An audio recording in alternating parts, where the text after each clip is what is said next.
We have to wait and see. Yesterday we didn't train, so he hasn't trained with us yet. So we have an extra day. We train this afternoon. Let's see if he can be available or not. Because you said a matter of days about the last 5 press conferences. Yeah. So it's still a matter of days. And remains the same. Yeah. Obviously, if he asks me the Everton game, I think he will be fit for tomorrow. I don't know. Okay, T. Second letter. Timber. Timber again depends how he feels today. Because he was looking okay ahead of the Bruges game. So a good chance? It was a knock that he picked and he wasn't feeling comfortable. So yeah, again I think it's a matter of days, but whether it's tomorrow or not, we'll see. The next letter's A. That's going to be a long start. A stands for and, because there's always an and when it comes to injury news at A for Arsenal. So R, Rice. How's Declan? Let's see how it is today. Obviously he was ill. That's an illness. Normally in a few days he gets resolved, but we have to wait how far he can push. Okay, and another T to end with. Trossard. How's Leo? Again, another one that it's a matter of days. Sounds boring, but it's the reality, so we don't know, and if it's available for how long. We haven't started because we've got. We don't have the S at the end, no? We've got absolutely nowhere. What? Okay. Big question mark still at the end of it. Yeah, okay. Impressive game in midweek to bounce back after Villa. Important to keep that momentum going. For sure, yeah. After any defeat, you want to put it right straight away. We certainly did that and put ourselves in a great position in the Champions League. And now it's about Wolves focusing back on the Premier League. And after what happened and the result that we had against Villa, obviously, is a massive opportunity for us again to win the game and put ourselves in a great position. Based on results, Wolves have been extraordinarily poor, lost all of their last 8 games.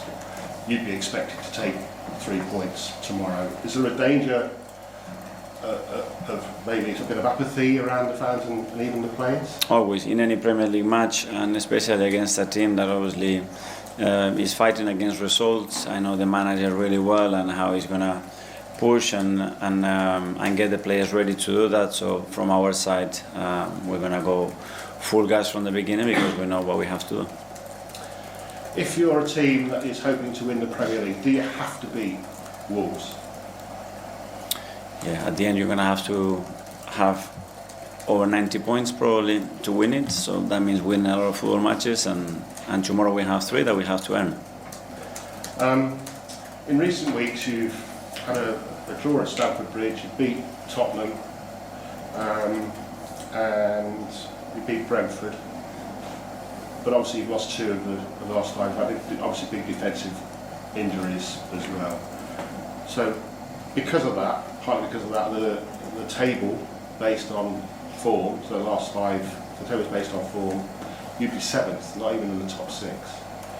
Is that good enough? When?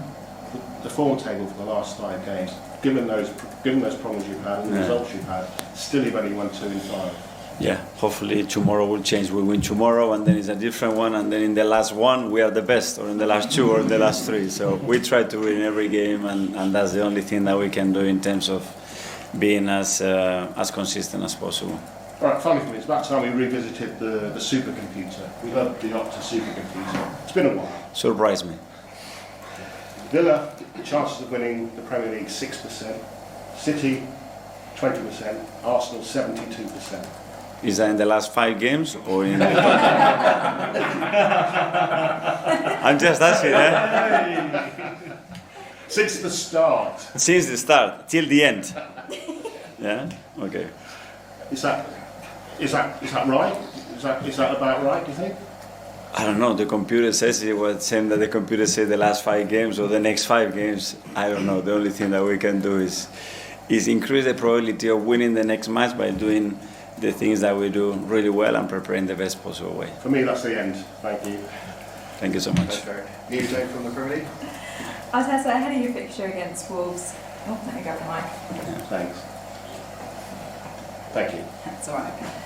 Hi, Arteta. Ahead of your fixture against Wolves, some might say this is a game that Arsenal should control quite comfortably on paper. How do you guard against complacency?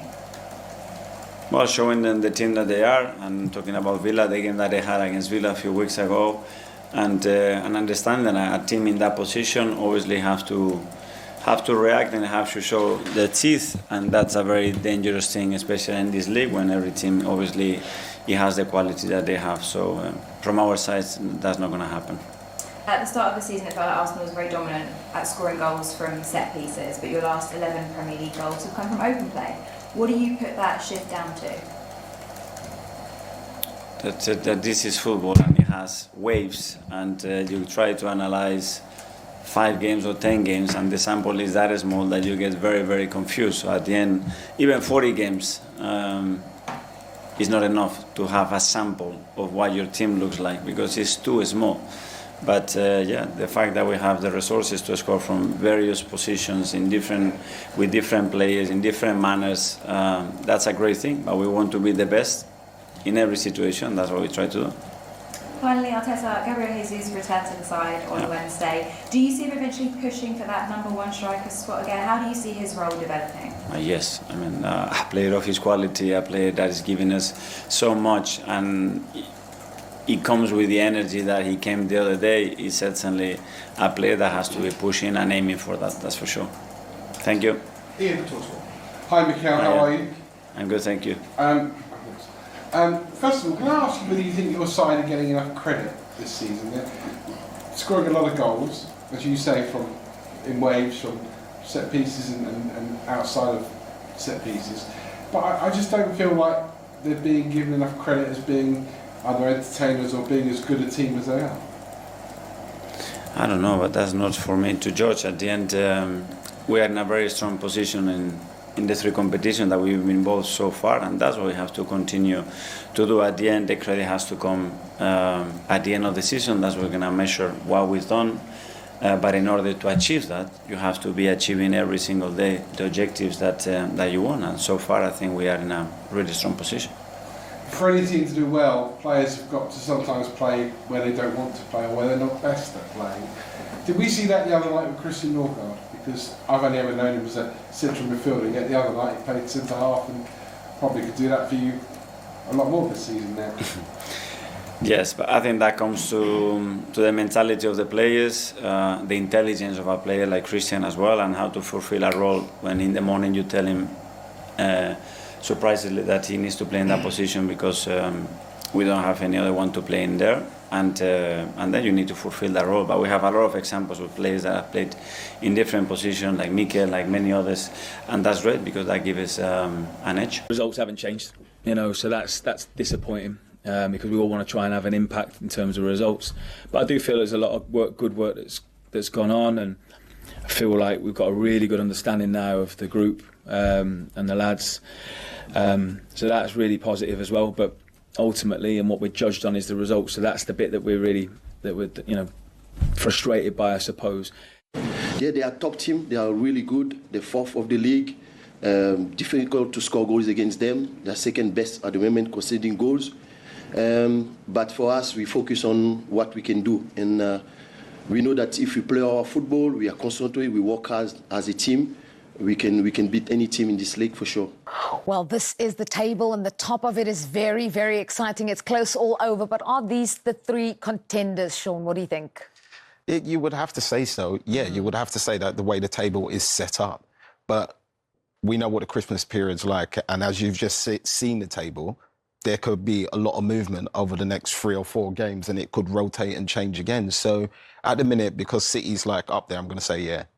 But if City was down, I'll maybe not say the same thing. And City are breathing down Arsenal's necks now because of what happened last week. A last-minute winner conceded there by them to Aston Villa. Emi Buendia off the bench and onto the score sheet.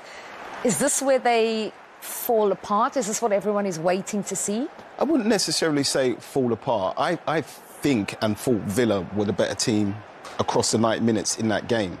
But at Villa Park, on Villa's day, they could do that to anybody. They've done it to City in title winning form, so we know how good they are. So you've got to give a bit of credit to Villa. But at the same time, how do Arsenal bounce back? Wolves on the weekend is the perfect game to do it for them. They've already, as you mentioned at the top of the show, done a fair bit of that in midweek, but yet another centre-back partnership for them in that game. Yeah, it's not easy, all these changes, but I do think the way that Wolves' season has gone so far, I think they'll still feel like they've definitely got enough defensively. The relationship and the leadership issue and the communication at the back, you can see that's not quite as it was before the injuries, but I do think it, like Sean said, it's the perfect antidote to what happened last weekend. Yeah, it was the 4th different centre-back partnership in the last 5 games. How important then, if they are to challenge for this title, if they are to finally get over the line, to have Gabriel and Saliba back? Yeah, it will be massive. I don't think it's maybe Saliba's slightly too soon. I think it doesn't seem like he's too far away, but perhaps the weekend will be too much of a risk given the opponent. Yeah, their partnership is phenomenal. They're such a big part of why Arsenal finished where they did last season, and if they do win the league this season, that partnership will also play a big part. Yeah, 70% win ratio, as we could just see there, with both of them starting. It drops to 33.3 if neither of them play. So that is huge. Of the 3 involved in that title race, as you've now confirmed for us, when you look at the fixtures this weekend, Man City, Crystal Palace is probably the toughest one. It's more than tough. I think City, I wouldn't say always struggle against them, but the games are always difficult. And I think the way I saw City play in the week could kind of play into Palace's hands, because there was a few times where the 2 centre-backs were just one-on-one and they just peeled out into the far areas. So Palace will have opportunities and chances, but this goal from Ruben Diaz there was a strike. You want players from all round the team to score, and now City. Yeah, but now City have started doing it. More players are getting involved, and Cherki seems to have found his feet. He's getting used to it. He seems like he trimmed down in weight. He seems like he's running a lot harder. And himself, and me as a football fan, I need to see more players like that on the pitch. Yeah, and Phil Foden suddenly has chipped in with goals, 5 in the last couple of games for him. Yeah, so many attacking players in form. Doku's had a brilliant season. Cherki, as Sean mentioned, Foden's really bounced back after last season. So even though Haaland's kind of dropped off a little bit in the last couple of games, it's been massive for them how everyone's contributing. So 5 goals in the last 5 Premier League matches for Phil Foden, and those are, as Sean said, the other players also chipping in with goals. Manchester City taking on Crystal Palace, who are also chasing Champions League football. Let's look at Aston Villa then, the dark horse in the race, suddenly put themselves right in the mix, just a further point behind City with that big victory, and they are actually, Flo, the form team. Yeah, and they had another good result as well for them in Europe. So I think it's been a very, very positive couple of weeks. And don't forget, they kind of started the season in a bit of a struggle. So it's been amazing how they've put together this run. And I think that energy at home as well, they've got a brilliant record at home. And I think that for a lot of clubs, when you talk about Sunderland, talk about Arsenal, the home record is everything. And I think that's been driving Aston Villa forward a lot as well. You know what's been cool about what they've changed? Remember last year there was a phase where if they played in Europe, that game on the weekend, when their rotation, they seem to lose or drop points, whereas this year, he seems to have got the rotation right and they're just picking up wins.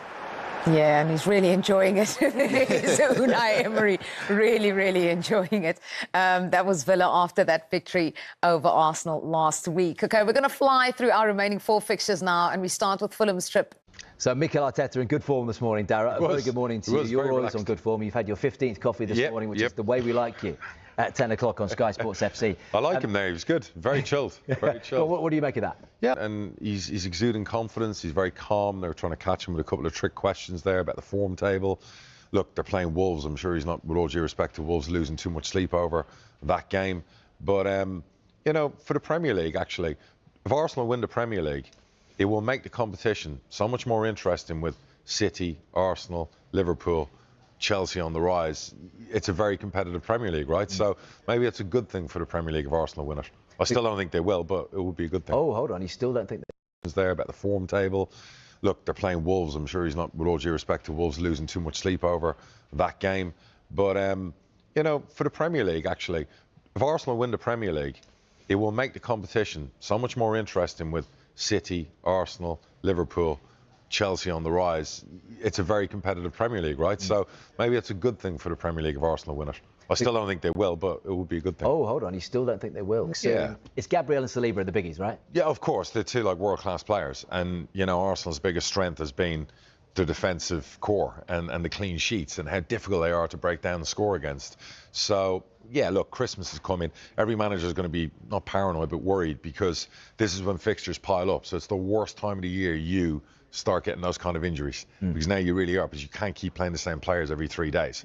So, but I think they'll be through it fine. These teams nowadays have got squads that, 30, 40 players. He's got 15, 16-year-olds that would walk into most sides in the EFL. So I'm sure he could play one of them if he wanted to against the team in the bottom three. And he gave another 16-year-old a debut in the Champions League, Marley Salmon. So they keep on coming, don't they? That's my point. That's why they invest so much money in their academies. And at what stage do you test those academies? Well, when you've got injuries. Otherwise, what's the point in having them? So just, I do love your crystal ball, and looking into it, you think City are going to win it, but by how many points and when? So you don't think this is going right to the wire? I do. I think it'll go down to the final 2 weekends. And I think, which happened. I think it'll go down to the final 2 weekends. And I think, which happened to Liverpool a couple of times against City, where City pipped us to the title. And it wasn't that we choked or anything. We were, strong. Because there's so much pressure on Arsenal and Arteta that if it goes to the final, I said this before, if City are within 3-4 points with 4 games to go all day long. As he always does, Gary Cottrell, he tried his very best. I thought he was going to go through the whole alphabet there. Fair play to him. That's still going on, by the way, that news conference. It's not. Do you understand frustration from fans who want to know about the injury situation? Or do you get it from Arteta? We're getting it from our fans that, the local press leak a lot more about injuries than my own club does. Our fans, because we had so many injuries the last 18 months, my fans are like, well, we should almost have updates on our club account. Well, it's not something you want to really get into or talk about. For what reason? Well, you want to keep information to yourself, particularly when you're playing a team. You might have lost a key player. You don't want the opposition to know that. In America, in the NFL, they have designated sheets that they have to tell basically everyone throughout the week who's injured, who's not injured. They do that in the States for whatever reason. I don't know. Maybe it's for the gambling markets. So there's that. The other thing as well is there's privacy of the player. And another thing is the information. You could be getting a player, get a scan, you get one bit of information, you want a second opinion. So you're waiting for that too. Everyone wants the best players available. And we live in a modern day now, and the high intensity and the way we play football, that you're getting more and more players injured with muscle injuries. And that's something as well that we have to look at. Do you understand that the fans want a bit more transparency? I totally get it. And you're dealing with one of the most transparent chairmen in football. I talk to fans all the time about everything. I'm on here all the time. I understand completely. I'm big on transparency, but you can't go against your manager. You can't go against your staff. You've got to do the right things. Yeah, and I think you touched on this in the first hour, but I'm going to ask you, injuries, they're haunting Arsenal a little bit at the moment. In terms of when you look at the last 6, and Gary mentioned it in that press conference as well, they've dropped points in 3 of the last 6 games. Is it going to cost them ultimately in the big? No, nothing dramatic, because they have a massive squad, probably the best squad in the Premier League. When you look said at Arsenal aren't going to win the league. No, they won't win the league. That'll be Man City probably, but it would be good for the Premier League if Arsenal did win.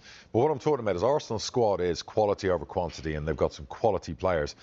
I wouldn't lose sleep about Arsenal playing a couple of 18-year-olds from their academy. It's one of the best in the world, if they had to for a couple of games. But they have strength and depth. And by the sounds of it there, and listening to Arteta, those players who are out aren't far away. So just asking for a friend, so if it's not injuries that are going to cost Arsenal the league title, what is going to cost them that league title? Potentially cojones.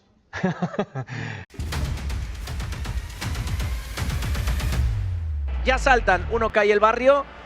Es determinante cuánto daño puede hacer el conjunto de 1K, sobre todo con Granero en esas primeras de cambio en la salida de escalera. Así que esa parte del partido va a ser absolutamente clave para el equipo de Iker Casillas. Por cierto, felicitar porque ha venido una buena afición de 1K. Tiene la pelota, Gerard Noya encara, sigue Noya, dispara, Arnalot. 80 paradas ya para Arnalot. Gil Vidal ataca desde la derecha el número 9. Gil Vidal con el centro, buena pelota, Arché, con la rodilla le pegó. Pues es el que desatasca un poco el partido, ¿no? Con centros, ojo ahí, ese golpeo, el remate, ¡gol!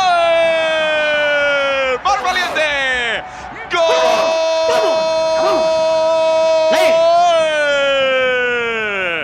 Del Barrio, marca Marc Valiente. Esa banda izquierda que es terreno de los cañonazos de Granero, a la que tengo un mínimo de espacio, le pega Granero. Bueno, pues es decirlo. Y ahí lo tenemos. El tema es que el remate le ha salido centrado. Abraham, buena pelota, banda derecha. Vamos a ver qué hace ahí Fran Rodríguez. Se mete en el área, sigue Fran. ¡Qué bien, Fran! Se va de 2, el remate, ¡fuera! ¡Chicos! A ver si acierta. ¡Claro que sí! Busca el Barrio el segundo gol. Arché para Gil. Gil que le puede pegar a este Gil. Buen recorte. ¡Gil! ¡Al palo! ¡Le manda Arché! ¡Dios! ¡No! Madre mía, qué parada. Y a centímetros del remate, ¿eh? No, la reacción ha sido impresionante. ¡El disparo! ¡Madre de Dios! ¡Otro que vuela! ¡Otro más! Que está la pelota para John de la Cruz, la quiere levantar, vuelve a pegar la pelota en el cuerpo de un jugador del Barrio, el remate con la puntera y acaba deteniendo a Gerard Vacas. Será córner favorable a 1K. Bueno, a ver. Gol doble. Gol doble. A ver, saque de banda. Balón puesto en movimiento, intentaba rematar Mar Valiente, el remate, ¡gol! ¡Paufer! ¡Gol!